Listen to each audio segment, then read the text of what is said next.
Yo, what up, everybody? This is your host, Made by Power with the Rhythm and Flow podcast, co-hosted with DJ Inferno.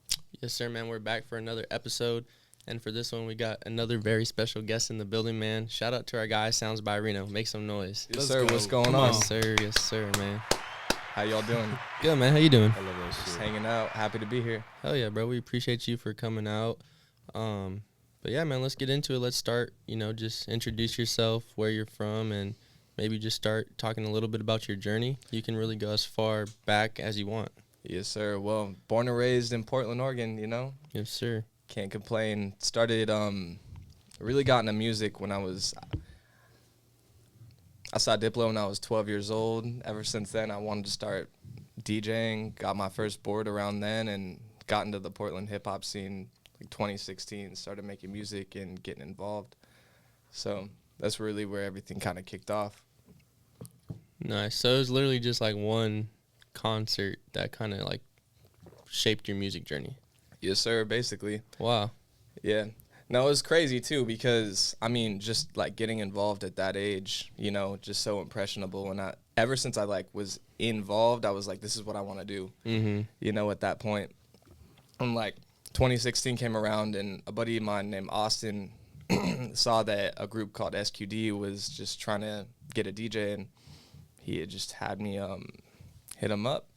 And I DJ'd, I don't know if y'all know 3 a.m. or A-Russ at the time, but I got tapped in with them and then DJed one of their events, and we just got linked up ever since then and started doing their events, and it all kind of moved forward from there.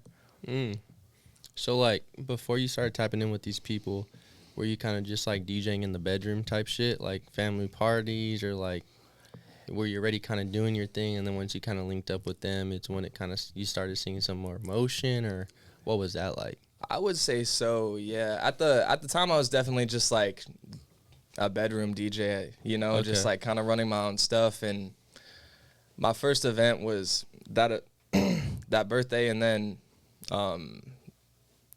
Vince Staples was the first show that I ever did with SQD, where I opened with Hef, Chris Lee, and Stray, if y'all know who they were at the time. But, that's where it kind of, kicked off, and then the momentum started to build from there.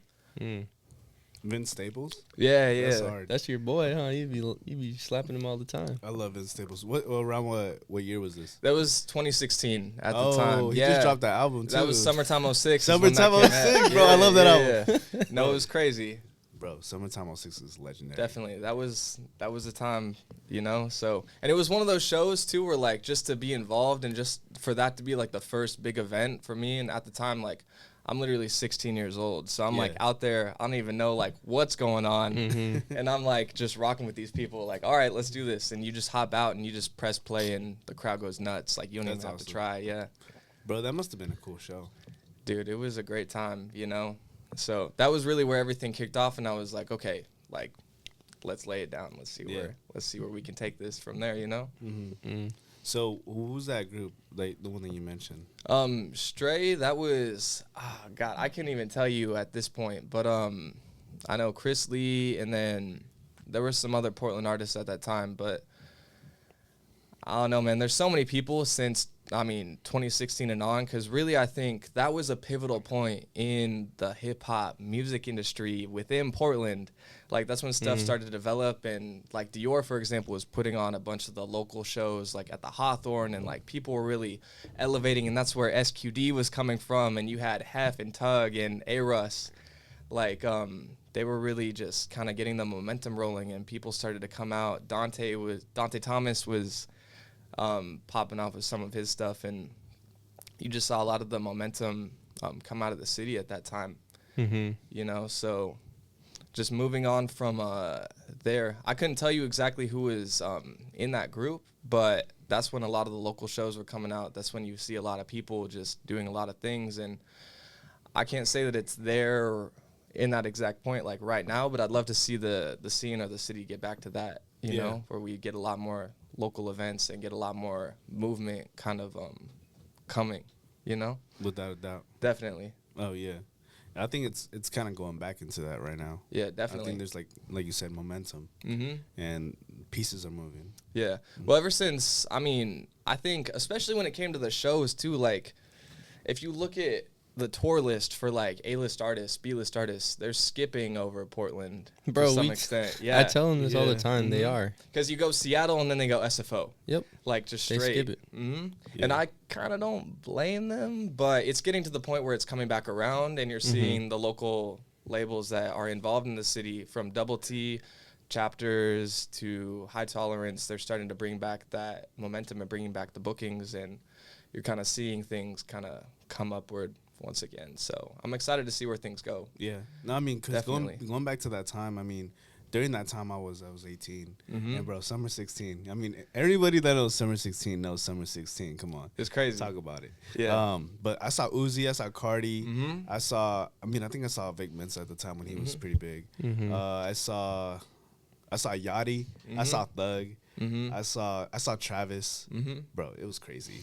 And them was all here in Oregon. I All saw all those here. shows. Yeah, I remember, I don't know if y'all remember the Analog Theater, but I know Playboy Cardi and Uzi did a show at a spot called the Analog Theater that was here. That was a super little spot. And at the time, we had done a show, I believe it was with Nick Cannon was the artist, but it was some crazy stuff at the time. I mean, there was just so much forward momentum. I mean, I think it paired with kind of the SoundCloud movement, obviously, and that like helped. And SQD was kind of like riding that wave because they had done a show with Migos in Seattle, and they were just riding that. And Hef was on like the up and up, you know, and everyone in the group was on the up and up, and there was just so much. And it was the sound too, you know. It was just like the chemistry within the scene and with everyone involved. It just happened so organically.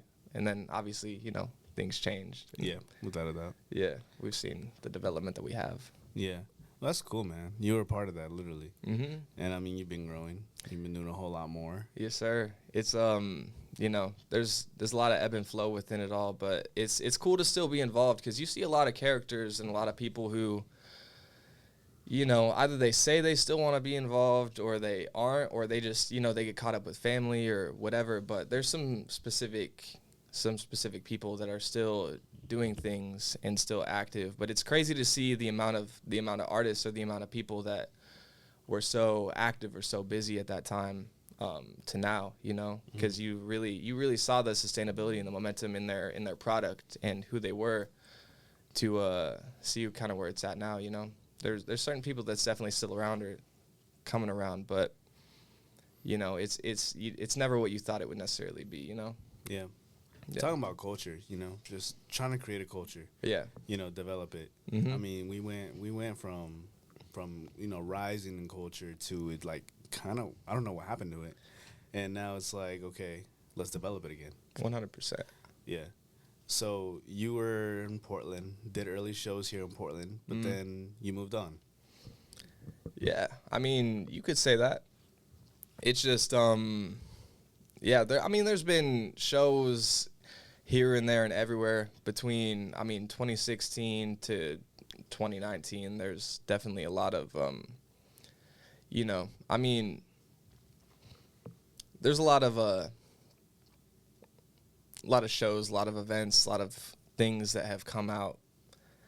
But ever since, you know, 2020, when things kind of changed, right, the transition happened and the music scene definitely changed. You're seeing a lot of that come back at this point, for sure. But for me, like as a creative, I'm just trying to keep it moving. You know, stay with it and stay involved, but really kind of understand kind of what I want out of it and where I'm at with it. Because at first, like it's cool to be a part of the shows or open with specific artists, but then it comes down to like, what am I trying to do as a creative and where am I trying to be at? Because you can get down at the clubs all day long and, like, you can have fun at events or do whatever. But really, you know, if you're trying to just DJ, like, that's cool. But I'm trying to figure out as a creative what that means for me, you know? Definitely. So what kind of ideas you got? I think, you know, there's a lot of the production side of things that I'm working towards, definitely. But that will speak for itself within time. But at the moment, just trying to get more involved with the scene. I just moved downtown.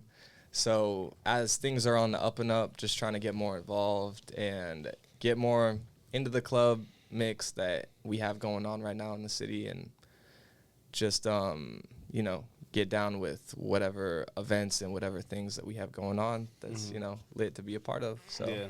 as things come up. I think I heard you earlier when you said you sing too, or you make music as well. Yeah. I think it's important to Wait, do you sing? a little bit. Oh shit. I can't say that, you know, I would necessarily put something out until I feel like the product is necessarily where I want it to be. Yeah. Right, But I yeah. think it's important to be creative, and it's not necessarily what I'm trying to do at the moment, but I think it's important to, you know, just enjoy yourself and Yeah. create music and have fun with it. Yeah, And dabble into different things, you know? 100%. Just be multi-genre and Yeah. not put yourself in a box. Well, that's what you were saying. You know, you don't. It's not just being a DJ. It's, you know, everything else that you want to do with it. 100%. I think it's really easy to like get caught up because you think you're like, okay, this is something that I can market. Like this is kind of a niche, so this is like something that I can like put out there and like build. But obviously, there's always those things kind of in the background where you're like, you know, working on or trying to do, and it's cool, but it's you know, as a creative, you see where those things go, but you know, just with DJing, whatever, it's just something that I kind of find myself in now, where I can put out there and get involved with the scene, and until those things that I'm personally working on get to that point, you know.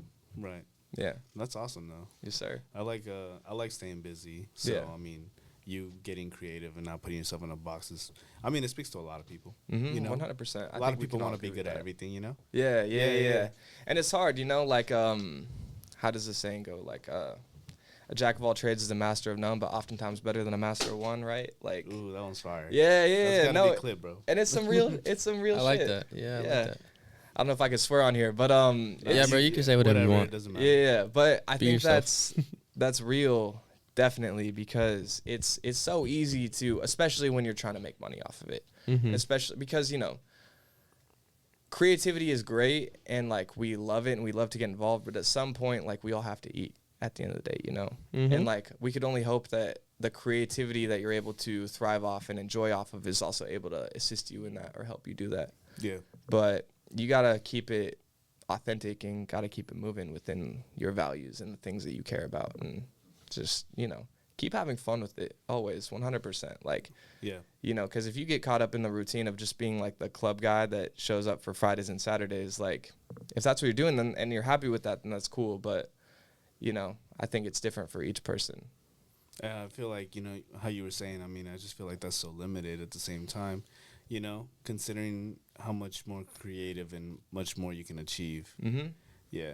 No, 100%. There's just, you know, I think there's no box, you know. You can always do whatever you want. And Anything. whatever you want, you know what I mean? Yeah. And it's not to say that all genres will necessarily, like, communicate, because, like, I find myself being interested in, like, EDM and hip-hop, for example. And EDM will listen to hip-hop, but hip-hop may not listen to EDM. And that's fair, just because it's the way that genre is able to communicate with one another. But with that, just staying true to yourself, and, you know, for me, like, just having different various projects going at the same time, you know. Just, yeah. So earlier you mentioned that, you know, going to a Diplo concert, right? So was that like your earliest influence, or like what got you like into this whole music thing? I grew up in just a very musical household. Like, I don't know, and just very dimensional, very, very well-versed musical household, where, like, I grew up listening to 50 Cent and Genuine and 2 Live Crew and just a little bit of everything on the hip-hop side, but at the same time, you know, I listened to EDM and the Chemical Brothers and Diplo and, like, everything, or anything from, like, Norah Jones to, you know, some, like, acoustic mellow stuff. Like, it's just a very musical household at the same time, where, like, that's just kind of what my mom got down to. So that's where a lot of the influence came from. And my family has always been kind of very into that. So, yeah, I had the opportunity to see Diplo when I was 12 at the Roseland. And ever since then, it was like, okay, this is where it's at. Because it's like, not like it's mind control, but for me to see that at that impressionable age, I was just like, this is everything, you know? Because, like, especially if you can make a living, like, just having that positive influence on people and just, like, because really it's like the opportunity to get people out of their head Yeah. and just like have a good time. Mm-hmm. You know, like that's what it's all about at the end of the day. So if you're able to do that as a creative and also like benefit off of it, but provide that service, you know, it's a win-win situation. It's a beautiful thing, you know? Yeah. No, that sounds cool. No, You describe it so cool. Like Yeah, no, bro. And it's crazy because, like, for those that know, I'm also a DJ. Yeah, And yeah. DJ Inferno. I resonate with that heavy, bro, because I think I've actually talked about it on a podcast I did, but, like, when you're a DJ, man, it's so cool to just create, like, an atmosphere, create a vibe for people. Mm-hmm. And, like, to me, it's, like, bigger than just me playing music, right? Because when you're even, say, DJing in a club, Mm-hmm. there's people that are there, and you don't know what they just went through an hour before, Yeah. 2 hours before, right? So, like, they're going there to escape reality. So it's like 100%. we're creating that atmosphere for people just to, you know, kind of forget what, because, bro, everyone in life is going through something. Mm-hmm. Someone has some shit going on, this, and that. So it's like when they're there in that moment, we're just there to create a vibe where it's like we kind of forget our troubles, I guess you can say. No, 100%. And it's yeah. cool to be able to be the person that does that for people. Mm-hmm. So it's like crazy that you said that because like I resonate with that very heavily. No, 100%. And that's what it's all about, you know? Like, No, 100%, bro. and to tune into that, because I think you see people that may do music or may DJ or whatever, where it could be kind of egocentric, where they're like, nah, I'm not trying to play what people want to hear. I just want to play what I want to hear. What I want to hear, yeah. You know what I mean? But it doesn't resonate the same. It's for the people at the end of the day. It's all for the people at the end of the day. You know, and that's why crowd reading is number one. Essential. Yeah, it's You an know? essential skill. 100%. You know, and you can definitely, I don't know, because I think there's something interesting to be said, like, because back in the day, kind of, the DJ was like the person who introduced new music, you know? Mm-hmm. And I don't know how y'all feel about that, because nowadays almost it's like you got to play not the top 40s always, but it's hard to almost introduce new things that people haven't heard because they're like, nah, I don't know what this is. So, Yeah. Bro, 100%. I mean, Yeah. I tell artists this all the time because artists hit my DMs. yeah. If you're not Drake, I'm not playing you. Like, and it's not that you don't want And to. it's not but a like, bad thing, bro, yeah. because at the end of the day, who the fuck knows this dude from wherever, Oregon? Yeah, yeah. Everyone knows Drake. Mm-hmm. So then if you play that random dude, it may hit, but it may flop. And if it flops, that's a reflection on you as a DJ. This is big. Yeah. But I get what you're saying because that was definitely like, I feel like for the pioneers of DJs, that was always what the role of a DJ is, to break new tracks. Mhm. And I'm still a fan of that. Like, I'll try to, you know, trinkle in new artists and stuff like that. But Yeah. at the end of the day, bro, people want to hear who they know. And Yeah. you're playing, you know, Drake, the top Mhm. names. That's what's going to hit. And It's that's a what you have to thing. do. Yeah. Because if you don't do that, that club, that venue, they're not going to book you again. It's that a real DJ was thing, trash. you know. And Never it's- bring him back. It's it's a- kind of, it's the business, bro. It So really there's is. two things that you got to worry about. It's your crowd reaction and your club reaction. Yeah, Yeah, 100%, bro. Because 100%. if you're not pleasing the crowd and the crowd's leaving and the bar or the venue's not making money, they're never gonna bring you back. Well, dude, that's the sad reality. That's such a thing. And I've actually had that happen in my like experience in working in the clubs, because like the promoter will be like, "No, you got to play this." Like a set playlist or some yeah, shit. and Okay. then the crowd will be like, obviously, you'll have a certain set crowd that's trying to listen to one specific genre or one specific thing, and then you Yeah. put something on, and then 30 people leave, Mhm. and you're like, all right, cool. Now it's like, now I'm here. Like, where can I go from it? Because I didn't, you know. It's hard to, you can't make everybody happy, but obviously at the end of the day, you know what you're there for. Yeah, of And course. really it's to yeah, you have, not that you have to play that top 40 stuff, but there was somebody who said about reading the crowd and understanding your market, and it is to some extent 90% business, 10% creativity, almost, in the sense of like, you have to know who you're kind of putting your product out to. Yep. You know, you have to understand that. And really, like, you know, it's not on no, like, egotistical thing. Because, like, really, not at the end of the day, we're, like, pushing buttons. But, like, really, if you're just DJing, like, anyone can learn how to DJ. Mhm. Like, anyone can learn how to, like, do music. And at this time, like, I feel like there's so many more people doing it than ever. Yeah. You know, especially it's getting locally. saturated. Yeah, very saturated. It's getting Especially because saturated. you'll have artists, I mean, even some very good friends of mine, where they're like, I'm going to start DJing now. Yeah, and you're like, all right, cool. Like, that's great. You know? And maybe when I started, that wasn't the case, because they were like, I'm just trying to be an artist. But as an artist, I bring something to the table to be able to DJ or to do whatever, and that's cool. That's great, but yeah, it's you know, it's not. Crowd reading is everything. Knowing your target market is everything, and knowing your event, knowing where you're at, knowing what's going on, like knowing how to read that, 100%. So it's really not that it's like mind control, but it's like kind of psychology. You know, it's music. Yeah. Music psychology and just understanding people, and the better you get at that, the better you'll be. You know. What do you think about that as an artist? About what, DJing? Nah, just like reading the crowd. Like, say, like when you're doing your sets and stuff, right? Like, obviously you can't switch the genre, Right? because you already have your songs that you made. But like, if you see the crowd kind of like not fucking with you, how do you change that? Like as an artist, because as a DJ, if I see like the crowd not fucking with something, I'm just, say I play like Latin, they're not fucking with it. Okay, I'll go hip hop.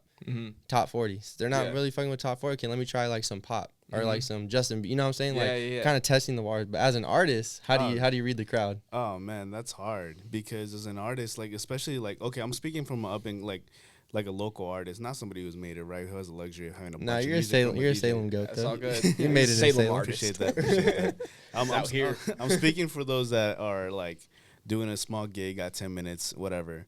If their music ain't hitting, unfortunately, their music's just not gonna hit that night. And I mean, they probably don't even have the luxury of having extra spare songs to choose from. They probably have just the songs they're gonna perform, and then that's that. True. So if they're in a bad gig, like with an environment that's not rocking with their music, it's kind of just, you gotta learn from that and be like, okay, I'm not doing that again. Yeah. So, But then it depends, because you could be in a crowd where they're not feeling it, but then the next show that you go to, it's like it doesn't matter what you do. It's the energy. You could literally you just walk out, So- and the fact that you're walking, They're like getting hyped. That's another thing that you could potentially do is like, okay, maybe they're not fucking with my music, but how do I interact with these people? How can 100%. I get them to rock with me, even if they don't rock with my music? Maybe that's throwing a great performance. yes sir, You that's know, what it's all about. energy. Going Yeah. out there, having fun, like you said, having fun, and stuff like that. There's ways to, counterbalance it or counterattack it, but Well, at the end of the day, what are people paying money for? right, What are they putting down a cover for? Yeah. What are they paying a ticket price for? yeah, They want to have fun. yeah, They want to have a good time. yeah, You know? Like, they're not there to see you have an ego and stand up there like, I'm better than you. I'm the universe. Like, I'm out here, like, I have the best music in the world. No, like, they're just, people are trying to have a good time. And they're trying to discover. And it's an interesting environment, too, especially getting people to, like, if you're an opener, for example, getting people to come that hour early, that half an hour early, because everybody shows up late to everything now. Yeah, that's a battle in itself. Like if you're like if you're number one, show starts at 10. Dude, that's the Like show starts at 9 or whatever, but the headliner doesn't come out till 11. You perform at 9:30. Like and it's some hard to promoters, get- some promoters take advantage of that. Oh, of course. So, I mean, I've been on shows where there'll be five openers. Everybody's got a 10-minute set. Yeah. There's an hour of opening artists. Yeah. Like, nobody's coming to that. No. You know, there's 5 people in the crowd, and you have the first opening set, and you paid for your slot, Yeah. and you just got to rock it the best that you can for those 10, 15 people that are out there. You know what I mean? Yeah. Like, and it's very humbling, but that's what the grind, that's what it's all It's about. the name of the game. Oh, but yeah. it's also like, if you're paying for that, right, you should go in there with a great mindset because those 10 to 15 people may turn into fans. 100%. And I'll take that any day of the week, you know? Yes, sir. But it's like it's the mindset of how you come into that too, because some people is like, there's 5 people in the crowd. I'm going to just give the worst performance because there's only 5 people. Or it's like, there's 5 people, I'm going to give them the best show ever. yeah. 5 more fans. You know? Well, dude, I've seen both, 100%. Yeah. That's the thing, you know, throughout the... Because you do a lot of, like, sorry to cut you off, but you do No, like a you're lot good. of, like, opening, like, you play the openers and do your own set right before the headliner. So I'm sure you've seen, like, a lot of different, like, opening sets, right? 100%, yeah. I mean, dude, I have a folder of everybody, not everybody from Portland, but a huge catalog of Portland artists' unreleased music. Just from opening sets. Like, y'all don't even want me to come out with this. Yeah. But, He's got it right there. Yeah. Leak them. Leak 'em, bro. yeah, It's probably worth something. hey, for some of it them. that some people have deleted, I'm like, yo, y'all gotta play this. Like, Yeah. people need to hear it, but you know, I'm not trying to be that guy because they'll know. Right. But they'll know who played it. You know, I kind of want to dabble into that whole paying for slot thing a little bit again. And I want to just say that, you know, if you're paying for a slot, if you're an upcoming artist and you're paying for a slot from a promoter, like, turn that shit into a business, like literally, like hustle. You got to get your people there. Like, why are you making music if you're not gonna hustle and try to get ticket sales? Sell it to your family, sell it to your friends, sell it to whoever, but you gotta hustle. Otherwise, I mean, the shit. What are you actually doing? No one owes anybody anything, right? I mean, it's true. So I mean, you gotta do it yourself. The biggest fan you got is yourself. Biggest promoter you got is yourself. So this is true. And having that, like, that star power is what it's all about, you know? Like, you gotta believe in yourself, number one. But, dude, people get to be divas. Like, yeah. Big time. They will. Big time. So, but it's like, just put the work, put your head down, get to work, let's rock out. They do, but they don't. That's the thing. They'll pay for it, but then they don't. And that's the thing, is that's where the difference is made. And it's crazy because it's not cheap. I mean, I've seen these Some prices. of them, they're not cheap. They're not cheap. I mean, at least, you know, I've seen them, like, it's like, I don't even know how people do it by themselves sometimes. Get a friend, something, you know, hop on that shit. Split it. I don't care. No, it's wild. Double your fans, you know? Have the promoters see that. Oh, they bring people. But there's something to be said, I mean, because seeing people throughout time, and the promoter will invite you if your product is worth the value that you present. Right. Yeah, that's the thing too, right? So you're paying for a slot if your value may not be worth that slot. Yeah, the thing. If a promoter knows that you're good music, you have a good fan base, you're gonna bring people, they're gonna wave it. Yeah, wave it, discount. They're gonna be like, yeah, bro, like come help us out. Obviously, right? So, and that's where the most organic events. You know, shows come from, is just from being invited into that atmosphere. Being invited to those spaces because you actually have something to provide, something to give. And that's just part of the raw atmosphere of the music industry that you have, especially in the Portland area, you know? I mean, it's everywhere, but I think, at least I've seen locally, I don't know, artists, creatives are so quick to get on their bandwagon and to blame others for their lack of, you know, they're like, nobody's messing with me because this ABCD, versus like actually looking at it from a business sense and being like, you know, maybe I need to assess the product that I'm putting out there. Yeah. And to look at it, and then they get to be a diva, and then they're not getting booked for stuff, and they're like, why am I not getting booked? Blah, blah, blah, blah, blah. Like, it's a tough space to be as a creative because you're creating art, but at the same time you're navigating a business. And like, that's a story old as time. Like, we all know that, right? But to see it from a local atmosphere and to see the people that you identify that have potential, like you, for example, like artists that we all personally know, you know, who are aspiring or who are trying to make it or who have interest, it's, you know, there's some who kind of more understand it and some who get caught up in just the logistics of it all and have a hard time breaking through that and just understanding that to some point. I think as a creative, like, obviously you can, I don't know, like, to be generic about it, like ASAP, for example, you know, you create you give the people what they want. You create the club stuff. You create the generic things, the radio hits, blah, blah, blah. But then you come out with testing. You come out with the things that you actually stand behind, that you value. And I think a lot of artists could benefit from, or, you know, could find value in understanding that they got to put in kind of the work and play the game a little bit. Yeah. And then stay behind that scope of like, this is what I actually have to provide. And, you know, I don't know, there's different aspects to look at it from. No doubt. There's different ways, different plays. I mean, like you said, you gotta maybe at first you gotta cater to what people want to hear, and then I mean that's something you do for a bit, create that fan base. People rock with you, people see you, people love you. Then you do what you want. Especially from shows too, because like you want to do like melodic stuff or chill stuff or feel good stuff at shows, but like sometimes people come to shows and depending on the artist that you're opening for, that you're booked for, they only want to hear hype stuff. Yep. And they're just trying to turn up, and you'll get that follow because they turn up. But then you as the creative is like, no, I'm just trying to play the stuff I want to play. Like I'm gonna play some mellow stuff. I'm gonna get deep, and just you gotta play the game, you know? Like, I mean, it goes back to what we were saying, bro. Like, reading the crowd. Yeah. Whether you're a DJ artist, like, read the crowd. That's the biggest thing, because that crowd, that's your consumer. Yeah. You have to, bro, the consumer's always right. Yeah, the consumer's always right. At the end of the day, like whether you like it or not. Yeah. And if you think otherwise, you're not going to have a successful business. Yeah. I hate to break it to you, but you're not.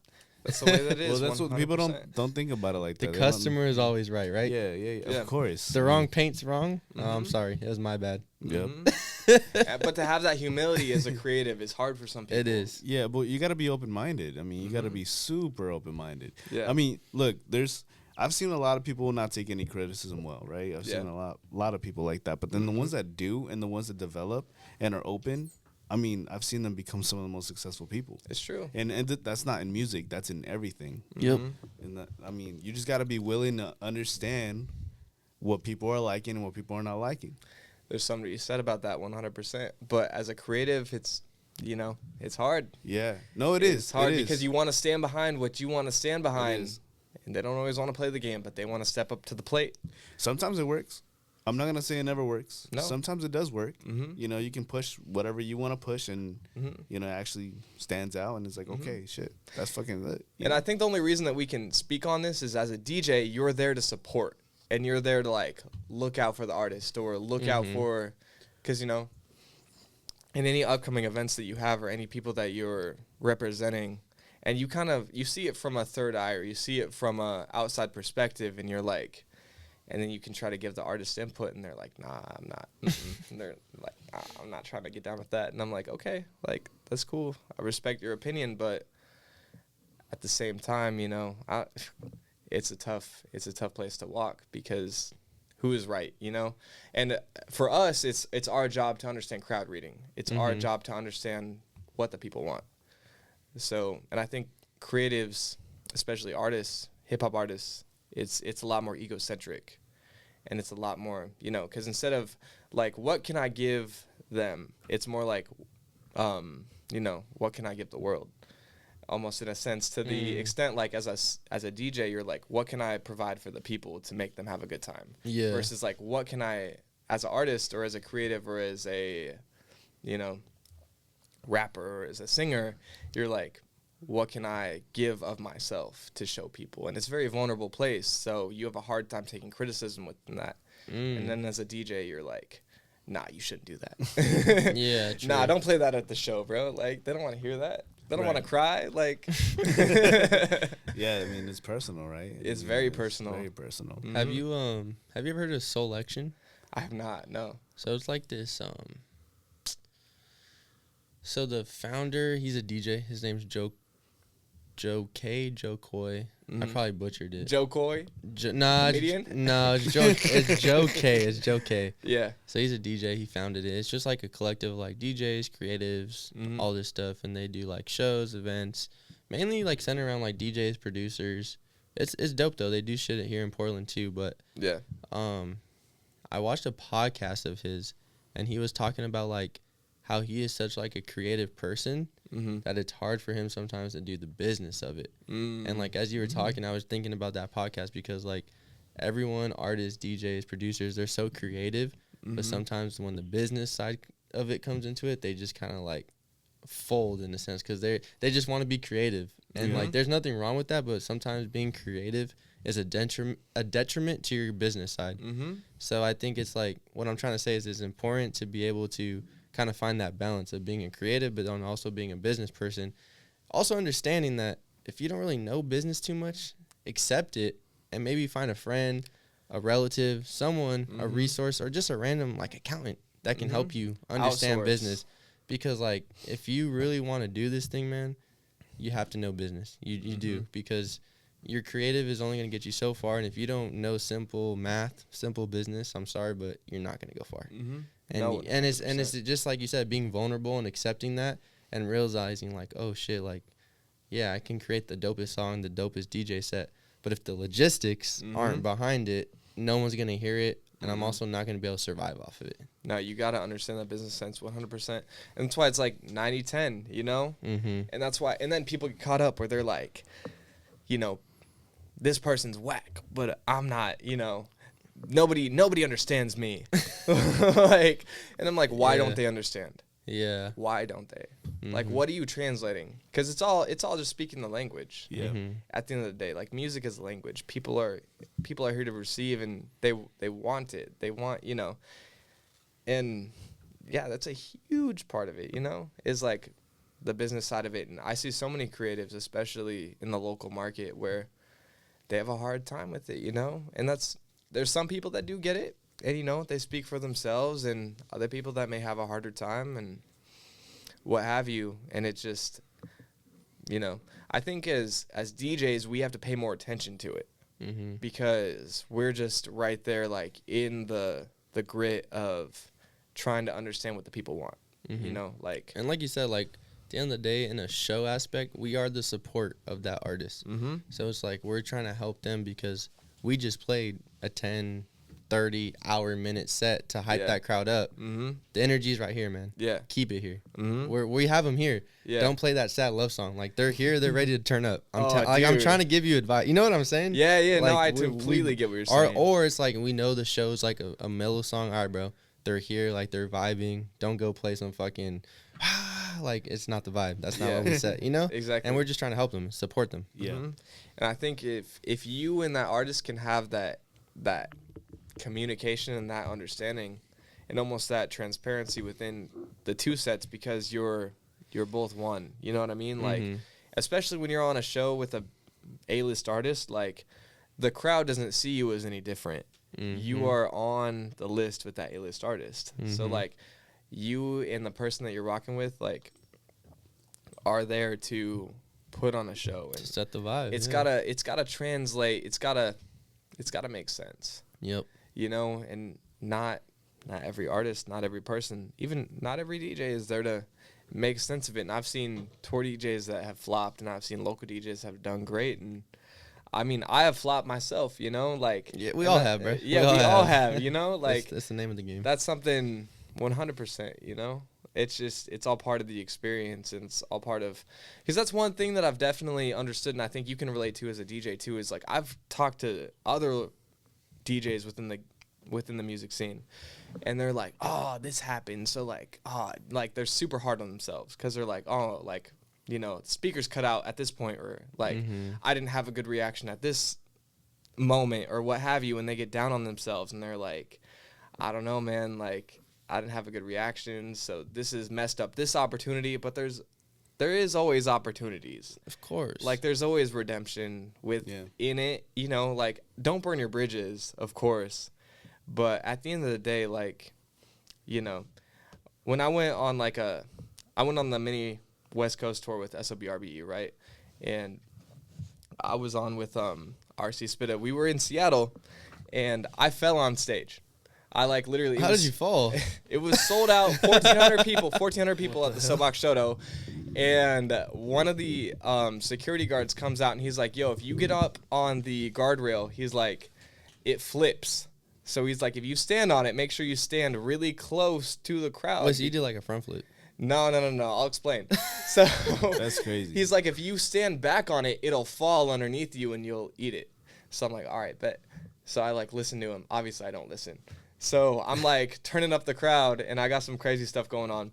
And I'm, like, hyping them up, and I just eat shit, bro. Like, I have a video of it and everything. Like, I just, like, fall off the guardrail and, like, eat it and completely lose my confidence in that moment. And I'm just like, damn, bro. Like, that's literally 1,400 people, like, a sea of people in front of me that I'm turning up. And I just, like, biffed it. Just, like, oh, you know, like, just lost it.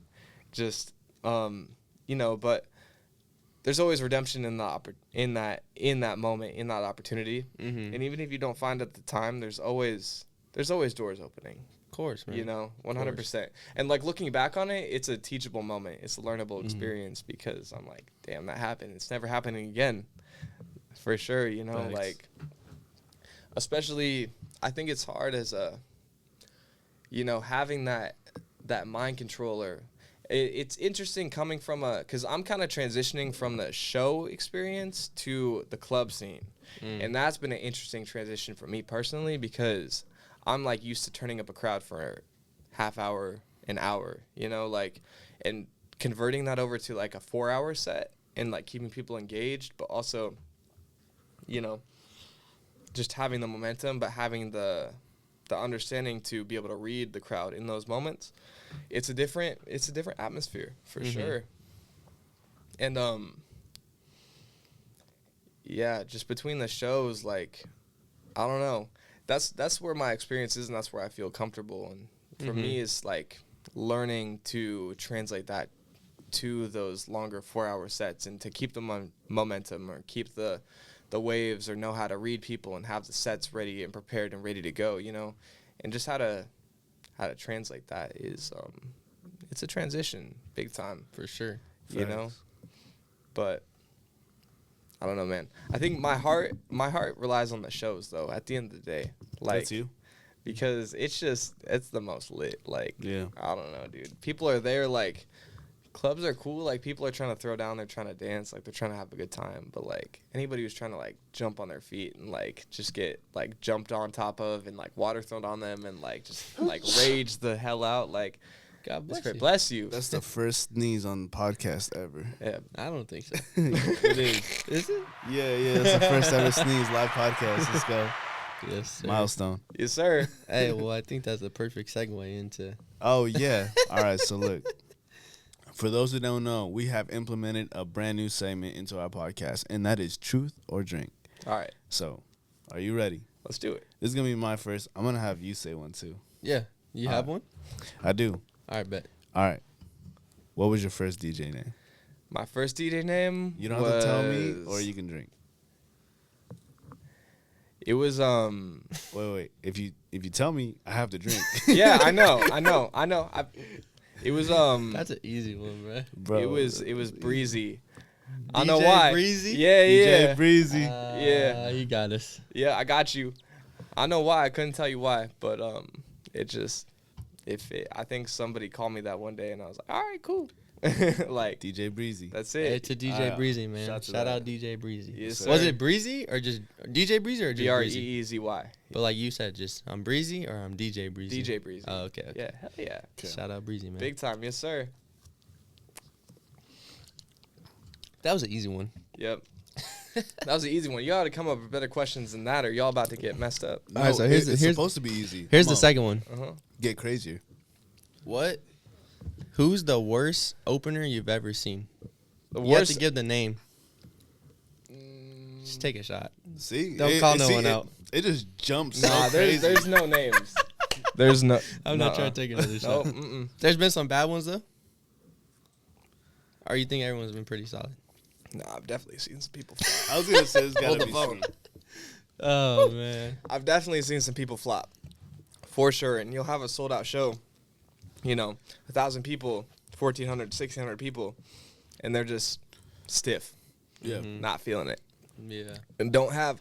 I think the worst part is anytime I've seen an artist like call out the crowd like it's their fault, where they're like, Oh, they weren't fucking with me or something like that? they're like, y'all aren't feeling it, blah blah blah blah, like. And they said it on the mic? Yeah. They're like, fuck you guys, like. Damn. They just call them out like, you're the problem. I'm like, y'all got daddy issues or something. Like, I don't know what's going on, but Oh, shit. yeah, you're projecting big time because I've seen some shit like that. yeah, where they blame the crowd, and then obviously, guess what? They're not gonna respond positively. Right.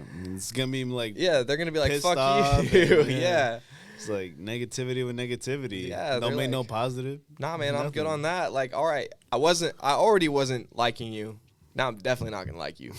So y'all can just get off because I'm ready for the opener, or I'm ready for the headliner. Yeah. And that's a big thing. It's a vulnerable space to be an opener at a show, 100%. Especially when people are flowing in, and to create atmosphere that's inviting and that's fun.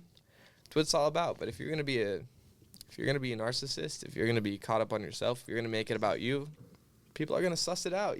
Like, it's a very vulnerable space to be up on a stage, and It is. they feel that. They see it. They feel it. It's raw. So, like, what you put out there is what they receive. 100%. All day long. Doesn't matter where you're at. Yeah. Mm-hmm. No, I get that. Yeah. I think.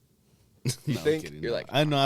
I've been an opener before in situations, and it's just like I was actually telling them about this. The first time when we did this pilot episode, is just like yeah. when I was in Portland, I was doing shows in Portland. And I'm like, this is not my environment. I'm like, fuck. I'm like, I'm opening for what? And it's just like, for who? It's like, who's actually gonna remember me out here? Yeah. And it's just like, I gotta do something for them to remember me. Mm-hmm. And if I'm not doing that, then what did I do this for? So what'd you do? Fucking rocked out. Did a backflip? Fucking. They did the worm. That's you did the worm. You don't want to see me that. I might show you that off. Yeah, you got booty bone naked on stage. No, nothing like that. It wasn't all ages, so it's cool. It was all ages. Oh, don't say that. It was no. This one was at an actual venue. You can cut that part. It was an actual venue. It cut off like at 9 p.m. So the show was over by 9 p.m. So yeah, it that's could be early ass end time. Yeah. No, that shit was sick. You know what? It was 2021. Yeah. We brought out, like, bro, I promise you, I have, like, the stats to back this up. We brought, like, 40 to 50 people. Yeah. And they weren't even letting our people in. Yeah. That's so fucked up. Wait, why? It's like at COVID. capacity? Yeah. COVID shit. COVID like, capacity. 6 feet. Post-COVID. 6 feet. Like Who a was year the post-COVID. headliner? There was no headliner. It was all locals. Oh, it's just like a local show? Local show. But people showed out for it? Oh, yeah. That shit was lit. Dude. But I'm telling you, my people are coming from Salem all the way to Portland to not be allowed in. Oh, Yeah. people were pissed. I can imagine. Yeah. That's fair. They said never again. I'm going to a Made by Power show. You're like, I'm chilling. Yeah, Hey, next time. Put a little stain on, like, us doing shows up here, too. Because, I mean, that was just COVID stuff. But did it Yeah. put a stain on it? There's always opportunity. No, Exactly. just like you said, one Yeah. door shuts, Mm-hmm. more open. He started his own shit. Yeah, exactly. Yeah. You can never get caught up. I mean, they'll pick up on the brand and they'll receive it and they'll take it as it is. But If people rock with you, they rock with you. Mhm. They're gonna go through something like that and be like, you know Yeah. what, I still support you. But it's always subject to change, you know? Don't Yeah. feel like you can't evolve out of that space. And I think people get caught up on that and they just dissolve, you know? They shrink Yeah. into it. Yeah. And there's a lot of, you know, dude, it's wild to Bro. see, especially in the local like area or whatever. Just people who are still working versus those that aren't. And those who have faced extreme adversity and are still creating and are still moving forward versus those that, you know, aren't. Yeah. Mhm. It's wild, you know? But it's cool to see those that still are, you know? It's wild. And just best of luck to everybody still trying to make some of themselves that's, you know, better than what they have. Yeah. Yeah, 100%. No, for sure. I agree with almost everything here. Yes, you know, sir. it's just like what you're saying and what you're saying, you guys' two perspectives, especially on DJing, which is awesome, by the way. And I feel like in DJs, especially right now, it's like they're trying to become DJs right now. Like you guys were saying. Mm-hmm. Yeah, You it's know, saturated. There was a lot of rappers, right? Everybody, those bro. rappers are becoming DJs. Yeah, like he was saying, like Yeah. all those rapper homies are trying to be DJs. So- Everybody, dude. And that's not to say that I don't appreciate the fact that they're doing it. Like, I DJ for Connect Zero. I Yeah. love Connect. I love Connect. Connect, I love you. Oh, he Love you. DJs also, huh? Yeah, but he's also DJing. Like, Oh, and respectfully, that's great. Like, that's cool. But everybody's trying to do it at this point. That was even before that homie was trying to do it. And I gave Connect my first mixer and my first stuff. And, like, I taught him how to do what he's doing now, like, at the point. And obviously it's evolved. But, you know.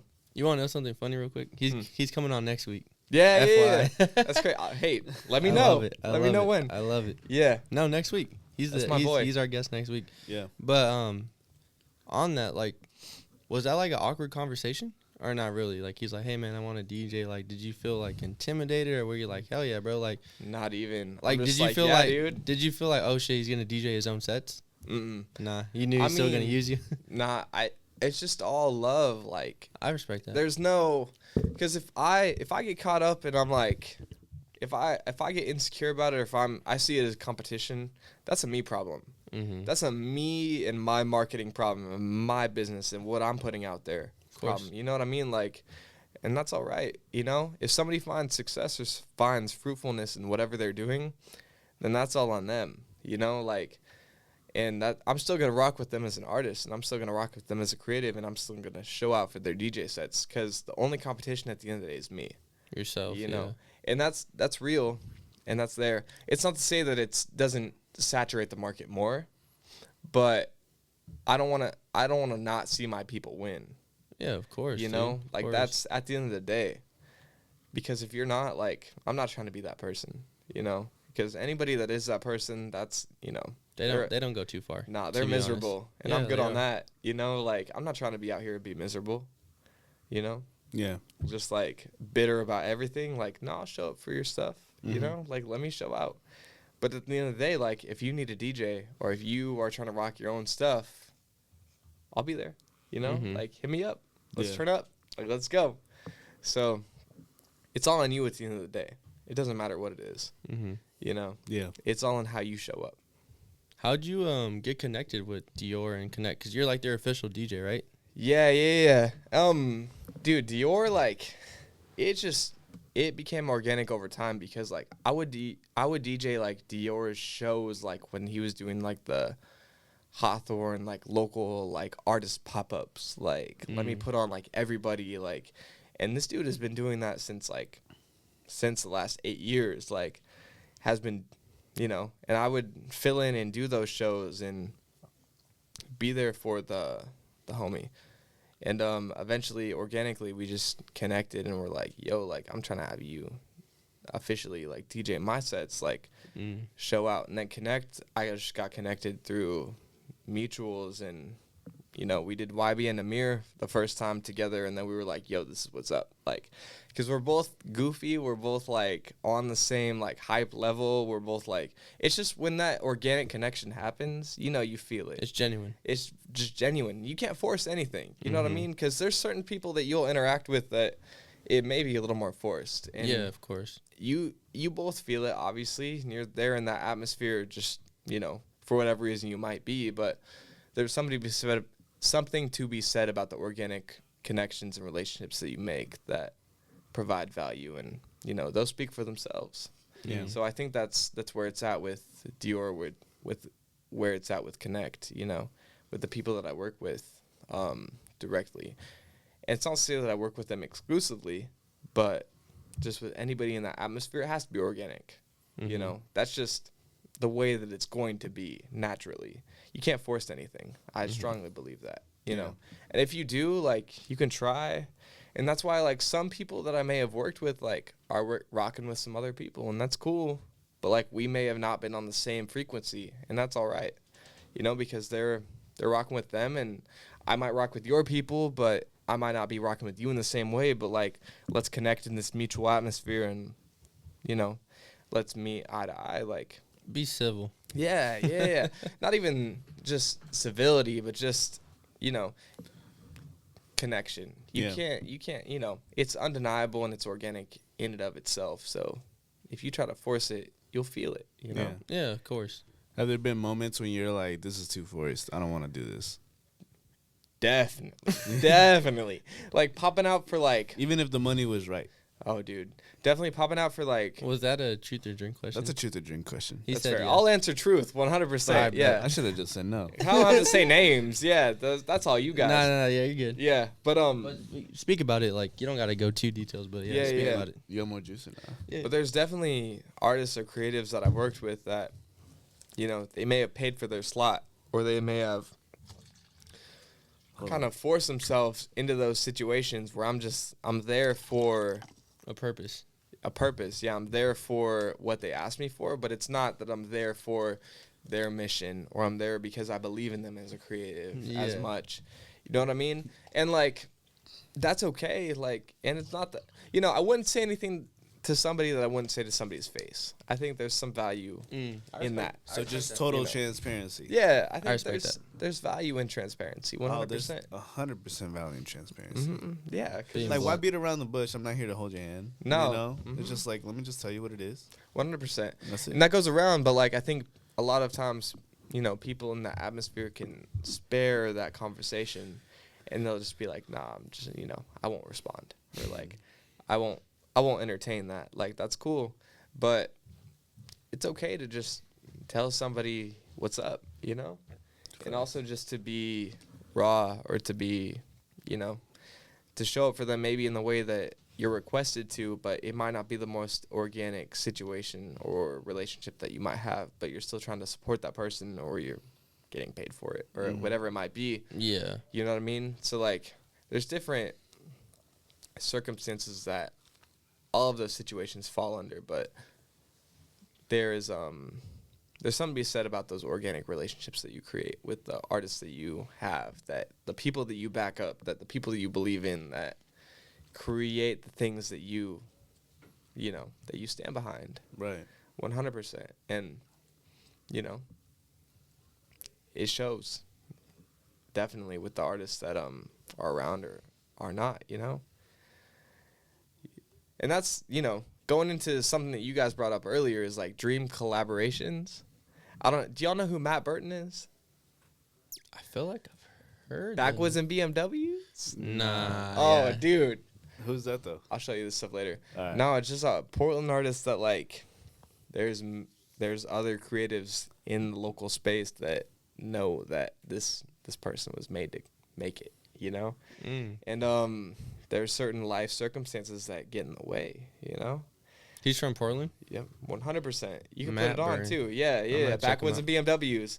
It's insane. That's my dream collaboration. Matt, if you're listening to this, please hit me up because He's an actor?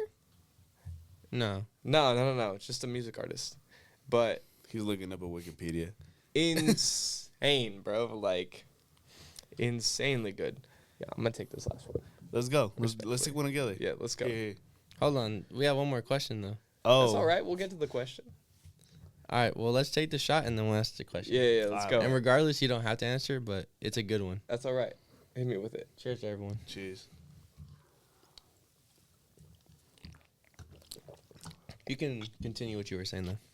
Yeah, but especially in that space, like where the local scene was developing, in the way that it is, like if you ask certain people that are around at that time, there's certain people that thought that they were gonna make it, or that other people around thought that they were gonna make it. Yeah. Other people thought that they, may not. But yeah, it's crazy to see, and it's crazy to it's never too late. Mm-hmm. That I can say for sure. But there's Matt's one of them for sure. Well, Matt, if you're listening to this, come back. Yeah, collab with facts. that boy. Not that you're not around. I know you're coming out with music, but Do you have a way to reach out to him? Like, do you have a mutual? just mutuals. Yeah, of course. Oh, for sure. Yeah. Well, it's bro, around. if you're hearing this, you want to come back, Rhythm and Flow. Send us to the mutual. Yo, let's Tap get in. it. Let's get it. We'll get Tap him on in. the show. We'll get Let's go. Yes, sir. We'll get Sounds by Reno, man. It'll Yeah. go up. Let's go. DJ Reno, Sounds by Reno. Tap in. You know it. Trying to work with you. Let's sing. Let's Sing do some it, shit. man. Let's All right, go. so check this out. All right, ready? The most overrated headliner you've ever seen, where it was like you did a show and you're like, man, his set was not all that. The most, like, If one there's one, that if I've- there is one, you already Well- took the shot, so you don't have to answer. But That's all right. I mean, I'll still answer the Yeah, so the question. lineup. Yeah, so it was like, man, I was really hoping his set to be better, but it wasn't all that. One that I've like worked alongside, or Just one in general, that I've like any, seen? just maybe seen. You didn't have to Yeah. be the DJ. Maybe just you were a spectator. You were disappointed. Damn, dude. Like any show you've been a part of, DJ, or you just were a spectator. You're like, damn, I was expecting more. I'm sure we've all seen, like, Oh, had those expectations as a spectator, as a person involved. It was like, damn, I was expecting more. I have so many in mind right now. Yeah. Damn, dude. It's a hard one. That's a hard one to come up with. Definitely. Can I tell you mine? Yeah. Who's Hit me yours? with it. 21 Savage. Really? Oh, because he's I a don't- feature artist. Bro, yeah. Well, yes, for one. Plus, his only hot shit is with Metro Boomin, so I'm just saying. Damn, feature.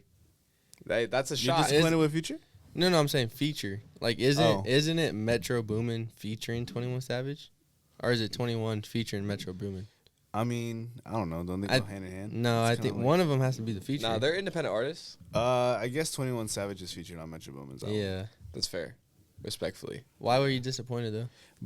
I don't know. Just I thought I was expecting more, bro. This is when, 2017, 2018. So, he had like some bangers coming out, and I'm like, okay.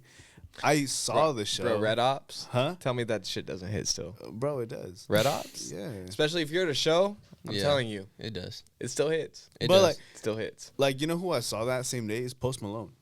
And At the same day? Yeah. How did you see him on the same day? They were doing a show together.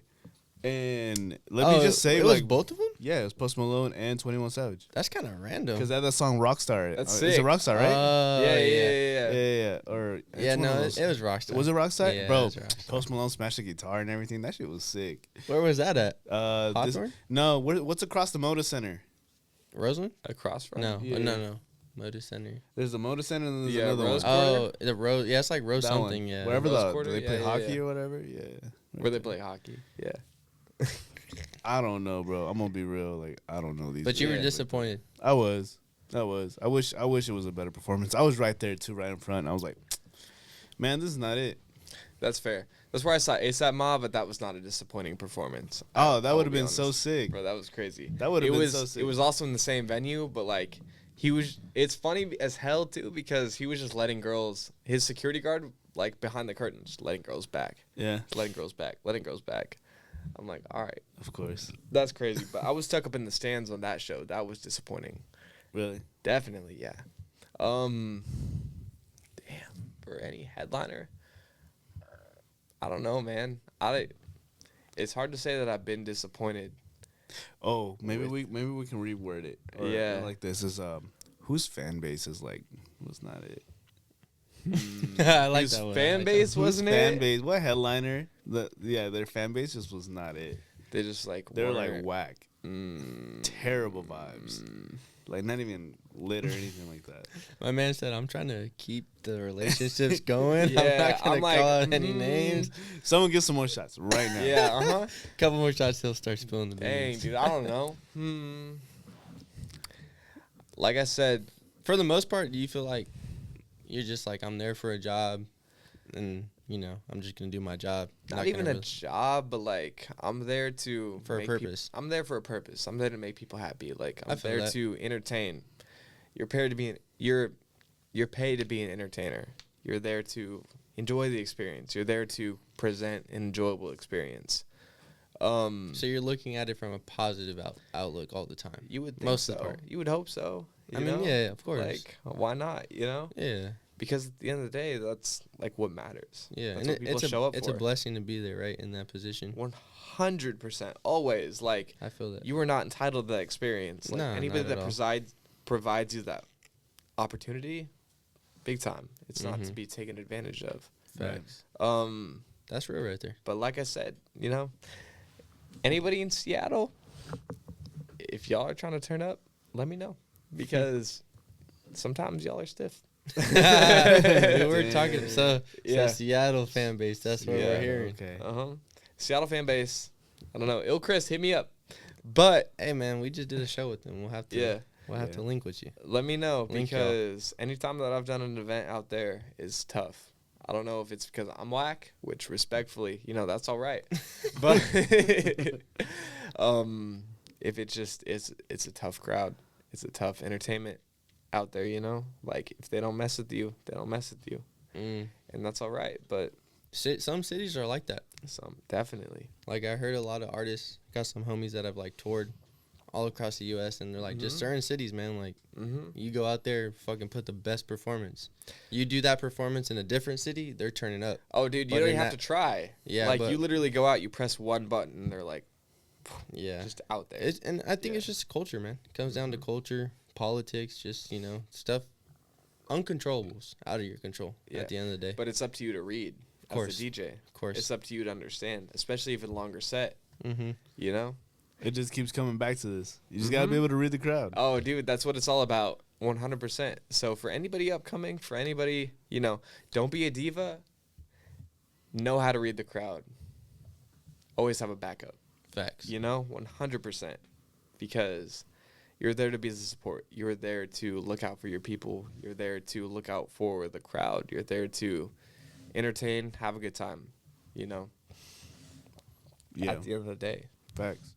Well, I think that concludes our Choose or Drink segment. So I'm getting a little buzz, so we gotta stop. I thought we could keep going. We could keep going. Nah, man, that was, I gotta drive back.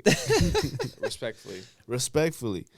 But if this was tomorrow night, I'd be totally down. facts, Yeah, man. that's maybe fair. we're gonna switch the podcast to Fridays. Yeah, y'all gotta switch it to I Fridays. just gotta switch my residency and then we'll be good. Yeah, that's a you problem, Yeah, brother. Because I could do Fridays all day long. I apologize. Hey, all but good. man, Nah, he's got to grind. Reno, This has been fun, man. We really appreciate you for popping out, coming through. Is there any like last words, any shout outs, any like up and coming things you want to let the people know about? Hold up. What are your 5 things, bro? Oh, my 5 things? Shit. Bro, don't skip it. Yeah, what are 5 things that you cannot live without as a DJ? 5 things as a DJ? Yeah, like when you go to a DJ gig, club, show, like what are 5 things? And I'll let you can say laptop as one. Laptop is definitely one. So we'll take that as one. That's a gimme, but we'll let you take that as one. Definitely one. That's a non-negotiable. 5 things you can't live without as a DJ. Like 5 essential things that you need when you're going to a show. So your laptop's one. I got a standalone mixer. That's second for me because I've had my laptop crash on me and die. Yep. So you need that backup. The backup, the USB, whatever it might be, like just have that reassurance, have that backup plan because you're dependent upon, you're supportive. Yeah. So if you're not able to be relied upon, that goes to show. So the promoter is relying on that within your space. So definitely have that backup. For me, like 3 other things dependent on hard drive. That's huge. Sunglasses, because like you need them, whenever, daytime, nighttime, whatever it might be. And I got a little kid alarm clock. It's got 4 colors because y'all got to be on time. Like, I love 100%, that. 100%. Yeah, I love that. Got to be on time. So that's my 5th thing for sure, is that alarm clock. Cause it all matters 100%. Especially because artists, your rap friends is never on time. They're never on time. For shows or whatever. But you're on time, and that's what matters. Yeah. Because you got to be there. You got to support. You got to do sound check. Do sound check for them because by the time that the artist shows up, it's got to be ready to go. Yeah. And that's just part of that you take within supporting your friends, supporting your artists, supporting your people, and the role that you're taking on, as a DJ. So it's all good. Yes, sir. Yeah. Well, I mean, speaking on the on-time thing, I'm pretty sure everyone's dealt with some people being late. Oh, bro, headliners being late. That's huge, too. I'm over it, bro. If we work with you and you show up late, I'm never working with you again. Cap. I'm just going to say that right now. It's tough, bro. Bro, out of all the shows we've done, how many headliners have showed up late? Literally all of them, right? All of them. Every single one. But here's the thing. Yeah. I'll say this. They show up late, but they put on a hell of a show. Yeah. So I'll still work with them. They don't care. They don't care. See, that's what I said. It's I'll cap. take back what I said because I'll still work you. with them. It's true. But they all do show up late. And I think, like, if you're like an event coordinator, you have to know that. Oh, 100%. Like, I always plan, but it's like we know they're going to show up late. So it's like, at the end of the day, a sound check, if you need a sound check, we'll provide it. But if you don't want it, you don't want it. Like, just put on a good show. That's what we're paying you for. It's just funny, though, because the event coordinator tour manager relies on us to provide that. Yeah, of course. Because their artist isn't going to show up on time. Yeah. Like, that's a thing that we have to take on that we wouldn't think to take on. You know what I mean? Facts. And then we're in that space, and we're like, okay, here we go. Like, and then we run it up. Just show up on time. Yeah, just please. show up on time. I please. promise you. For anybody. It'll help everyone. Anybody, yes. Show up on time. Yeah. But if you don't, you better put on a hell of a show. 100%. Or I'm never booking you again. Never again. I promise you. Yeah. Okay, there. I like that clarification. Yeah, that's fair. If you show up on time and you put on a decent show, just be on time. We may book you again. Be a good but person. if you don't show up on time and you put on a terrible show and everyone leaves, you're done. That's fair. Kiss your opportunities. There may be other opportunities. Like you said, there's always going to be another door. Always. But with me, no. Like, unless you burn that bridge. Yeah, exactly. And that's burning the bridge. That's burning a bridge. Yes, showing up late, not putting a good show, just making a bad experience. That's burning the bridge. Yeah. If you think different, then I'm sorry. But yeah. So show up on time, throw a great show, you get invited back to Oregon. Facts. That's it. Yes, sir. It's not that hard. It's not that hard. It's not that hard. It's not that hard. You know what I mean? Just make people have a good time. That's what you're there for. That's what they're paying for. Exactly. 100%. Hell yeah. Just like Not we that had a good time at complicated. this podcast. Exactly. Shit was fire, man. DJ Reno was fucking. Yeah. This Sounds was a by good Reno. one, man. Sounds by Reno. Sounds by Reno. We appreciate you, man. We appreciate you, bro. Much love. Hey, but back to my question. Shout outs, upcoming events, like put them on us. Shout out Dior. Yes, sir. Shout out Connect. Yes, sir. I love y'all. Yes, sir. Respectfully. Upcoming events. I got some club gigs coming up, but aside from that, I've got my own things working in the background, of course. And aside from that, just stay positive, stay moving, be good to people. What's your at? My at Sounds by Reno at Instagram. Yep. Aside from that, follow me. Yes, tap sir. in. Sounds by Hit Reno. me up. Follow and tap in. Yes, sir. Hell yeah. Well, I want to give a shout out to our sponsors. We got Franchise and Sloth Gang, Yes, Pulling sir. Tattoo. In the building tonight. Yes, sir. Hey, shout out Sloth, man. I love seeing y'all back here, in man. action. I love it. We love yes, the sir. ribs. Yes, sir. Yes, sir. Yes, sir. So I just want to give a good shout out to them, of course, providing the space and the sounds. Joy Energy Drink, always keeping us energized.